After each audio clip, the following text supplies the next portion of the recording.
ایک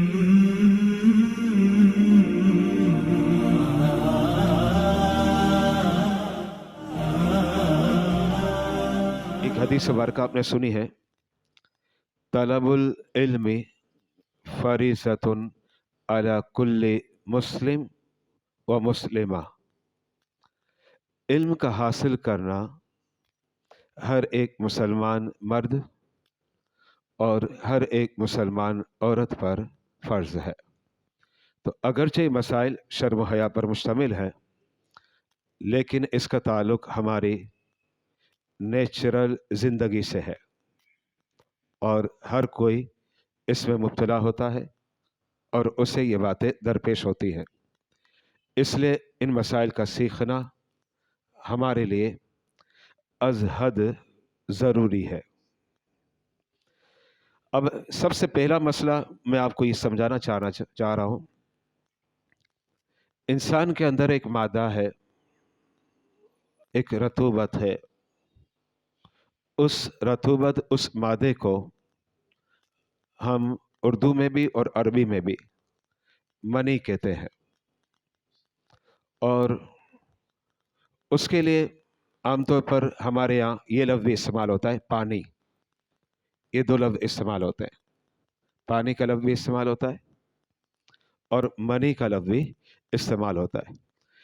انگلش میں منی کہتے ہیں کرنسی کو، انگلش والا لفظ نہیں ہے یہ عربی میں بھی استعمال ہوتا ہے اور اردو میں بھی استعمال ہوتا ہے۔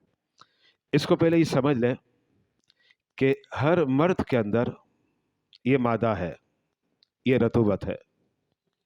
مرد کے اندر یہ مادہ اور یہ رطوبت اس کی پیٹھ میں ہے، اس کو ذہن میں رکھے گا۔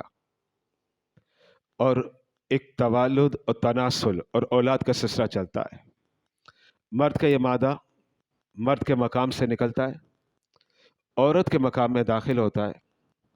جب مرد اور عورت کا یہ مادہ مل جائے تو پھر ایک خلقت جنم لیتی ہے، اور وہ خلقت ہم ہیں، یعنی انسان۔ یہ اس کا ایک مختصر لفظوں میں پروسیجر ہے۔ سائنس بھی یہ کہتی ہے، میں نے سائنس سے نہیں پڑھا، کہتی ہے میں نے پڑھا نہیں ہے۔ سائنس یہی بتلاتی ہے، میں نے نہیں پڑھا، لیکن سائنس یہ بتلاتی ہے۔ ہم نے کہاں سے پڑھا؟ ہم نے تو ان کتابوں میں پڑھا جو آج سے اسلامی 1000 سال پہلے لکھی گئی،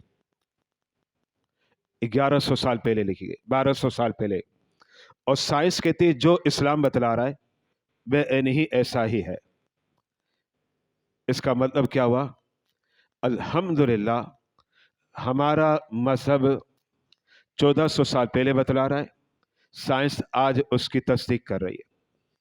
اور اگر وہ نہ بھی کرے تو ہمیں نہیں ماننا۔ ظاہر بات ہے ہم نے تو ماننا ہے قرآن اور سنت کو، سائنس نہیں مانتی تو ہم سائنس کو نہیں مانیں گے، سیدھی بات ہے۔ اچھا، اب اس میں پہلا مسئلہ یہ بتایا جاتا ہے کہ اگر مرد کے پچھلا مقام، میں نے آپ کو کہا نا پشت کا مقام ہوتا ہے، اس کو صلب کہتے ہیں، اس مقام سے منی شہوت کے ساتھ جدا ہو اور پیشاب کے مقام سے نکل آئے، اب غسل فرض ہو گیا، اسے غسل کرنا پڑے گا۔ بغیر غسل کے اگر نماز پڑھتا ہے جان بوجھ کر تو علماء نے لکھا یہ کفر ہے، بندہ دائرہ اسلام سے خارج ہو جائے گا۔ یہ اس کی پہلی صورت۔ اب اس کے بعد میں مزید آپ کے سامنے پیش کرتا ہوں، لیکن اس بات کو اب عبارت سے بھی پڑھ لیں۔ اسکرین پر عبارت ملاحظہ کریں، PDF فائل ہے یہ۔ منی کا اپنی جگہ سے شہوت کے ساتھ جدا ہو کر اگلی شرمگاہ سے خارج ہونا، اس سے غسل فرض ہو جاتا ہے۔ اب آگے کی طرف ہم آتے ہیں۔ یہاں میں ایک بیماری آپ کو بتانا چاہ رہا ہوں، الامان والحفیظ۔ یہ بیماری نوجوان لڑکوں میں پائی جاتی ہے، اللہ بچائے اور ہماری نسل کی حفاظت کرے۔ بے غیرت جو ہے نا، بے غیرت، آپ سمجھ گئے ہوں گے بے غیرت کون ہے؟ یہود، نصارہ، ہنود۔ ان بے غیرتوں نے ہماری نسل کو خراب کرنے کے لیے کوئی کسر نہیں چھوڑی۔